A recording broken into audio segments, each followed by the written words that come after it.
Vessel of Hatred is Diablo 4's first major expansion, where we will venture far into the dense jungles of Nahantu.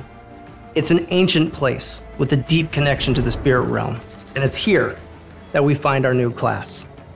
The Spiritborn is an apex predator of the jungle, whose fighting style is swift, hard-hitting, and extremely agile.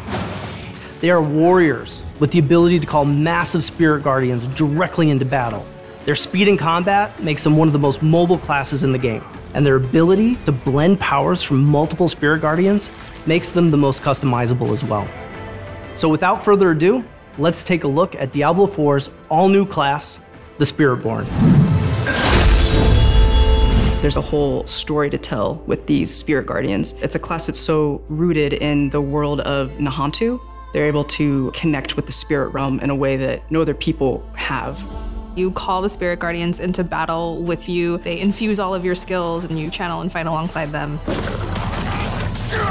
I remember early in development, the class team coming to me so excited about this piece of concept art. It was a hero holding this quarterstaff high into the sky, and this massive spirit creature was rising up behind him. And that's where the Spiritborn began. The Spirit Guardians are the 4 main spirits that the Spiritborn works with. We have the eagle, the centipede, the jaguar, and the gorilla. The eagle is mostly based around precision and impact and movement throughout the battlefield. They're really good at taking down priority targets and getting in and out of combat. With the centipede, a lot of that is about crowd control. You have poison primarily that helps slowly over time kind of take them down and feed that poison into them. The jaguar is a fire damage type, which if you think about fire, it's fast, it's ferocious, it's vicious. It's all about that hard, swift, slashing, hitting action that you would expect from a predator, a hunter. The gorilla is very defensive. When you think of a tank type of class or a fighting style, that's the gorilla. They're able to both take damage, but also deal it back to anybody who hurts them. I think we're covering a nice spectrum of themes going from the gorilla to the centipede. It gives players a lot to choose from.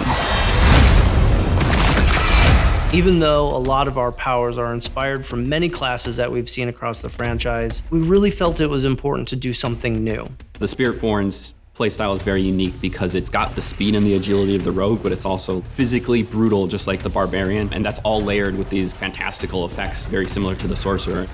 Combat feels really important. It feels very different than any of the other classes, while still feeling very visceral and impactful. You can assign skills for any of the spirit guardians to your skill bar, like maybe something from Jaguar that you want to hit quick and you want to hit hard, but you also want to have an option to defend yourself and maybe take a step back, so then you would choose something from the gorilla skill kit instead. The Spiritborn's class mechanic is called the Spirit Hall. Players can choose from the 4 spirits to empower their skills with a passive ability that allows them to further customize their builds with devastating effects based on each spirit's core themes. There's a playstyle to fit anyone. If the lightning eagle really resonates, you can go full eagle, or you can mix and match and do whatever you like depending on how you like to play.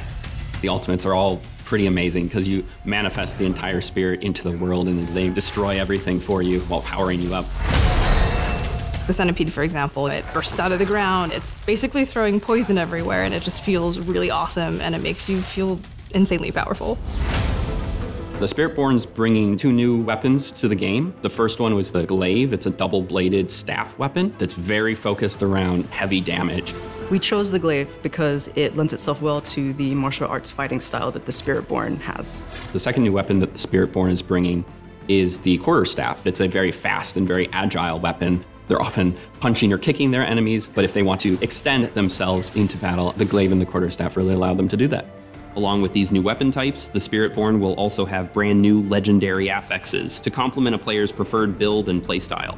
You're in combat building up this momentum, gathering all the energy from these spirit creatures, and then unleashing those spirits upon the battlefield. It's such a good flow that you want to repeat that over and over again.